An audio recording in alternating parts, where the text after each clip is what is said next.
for the men's lightweight quadruple sculls.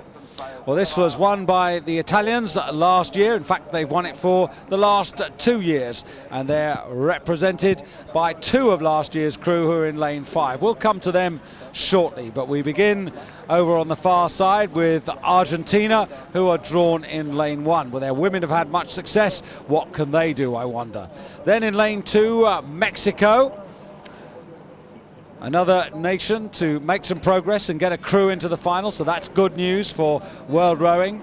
The Irish in lane 3, man in the stroke seat there, Niall O'Toole, former individual lightweight singles world champion. Back in 1991 he won that title. Then the United States of America in lane 4, they were 4th a year ago. The Italians in lane 5, and in lane 6 for the host country, Germany. Germany, who were the silver medalists behind the Italians a year ago. Well, the Italians always like to get out fast, get in front so that they can dominate the race. And here again, they've really moved out. The Italians in their training, right through training, they like to do a lot of practice starts. What they do is that they do a session a week with starts, and they've got the starts so well under their belt that they can just knock them off very easily. They're very confident there, and that's why they get out so fast. They've got a lot of this stuff done through the winter. Well, one point of interest, Dan, is that they've lost one very talented man in their boat. Well, we know he's very talented because we've seen him become world champion already, and that's Stefano Basolini, who a year ago was the stroke of this boat. He's now been replaced by Paolo Pitino, who has the responsibility for setting the rhythm. Well, Italian sculling, and particularly crew sculling, is really very, very high standard here. They really don't make many mistakes. They know how to move quadruple sculls along, heavyweight and lightweight, and here they're doing it again. They've gone out in front, they're half a length up on Germany, and they're moving extremely well indeed. So Germany with Alexander Lutz in the stroke seat. He was in the boat a year ago, together with the man in the bow, Marcus Baumann. So some experience from last year carried on, but the Italians already making their mark through the first quarter, with the Germans following them through in second place. 125.58 for the first 500 there for the Italians.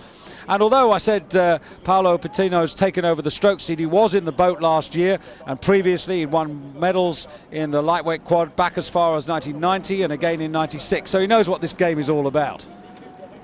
Well, they're certainly doing the right thing here. They've got a good lead on Germany, and these two crews well out in front of the rest of the field. This is high rating stuff, high quality stuff. They're really moving extremely well, beautifully drilled, but then they do put in the miles in training. So Italy with 3/4 of a length, perhaps a fraction more now over Germany, who are solidly in second place, with in lane number 3 maybe the Irish showing a bit of form there. The Irish, who were bronze medalists a year ago. Just Neil Byrne from that boat in this year's crew. Germany, what can they do about this? They've really got to get back in contention pretty soon. They can't let the Italians have any more.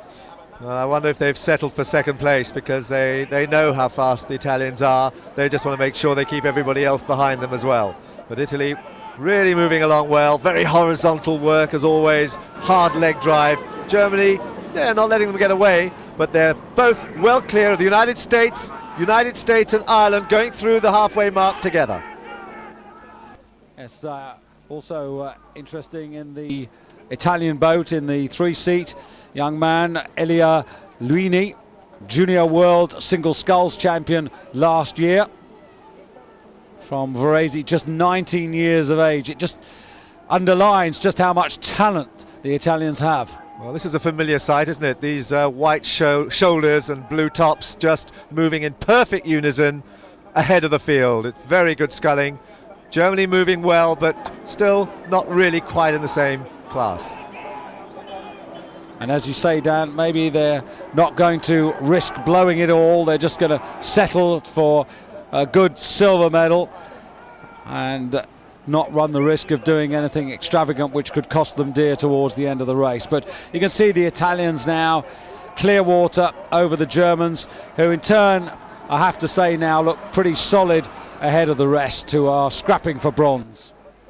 And the scrap for bronze at the moment seems to be between the United States, here they are, and the Irish. United States with Connell Groom and Sean Groom, the brothers in the boat. It's Connell who's at the stroke seat and brother Sean who's in the bow. Italy now just about a length clear as they come into the last quarter, and United States stealing ahead of Ireland. And on the far side, Argentina just dropping off the field with Mexico ahead of them. Paolo Pitino not troubled, just concentrated, and they've got this race in control, really. There's no reason why they should lose this from here. The Germans happy to stick at the same pace. It's interesting how the same countries seem to favour the same events. You know, Italians and Germans always dominant in the quadruple sculls, and the styles so much true to each nation. The Italians very leg-driven, the Germans more upright, more power-driven. Well, once upon a time this was an event in which the Austrians excelled. They took the title in 93, 94, 95, but since then the Italians have dominated. And this is a very, very good piece of sculling. And they're totally and utterly in control. There's nothing that anybody's going to do about this. And again, another sign of revival in the Italian camp. Yes, they're really back on form again, and right across the board in both Olympic and non-Olympic events, the Italian squad are performing. They're really performing well. So gold to the Italians, who eased off. Germany take the silver, and the United States have won the argument with Ireland for the bronze medal, with Mexico and Argentina, well, Argentina still to cross the line. So 3 in a row for the Italians in the men's lightweight quadruple scull.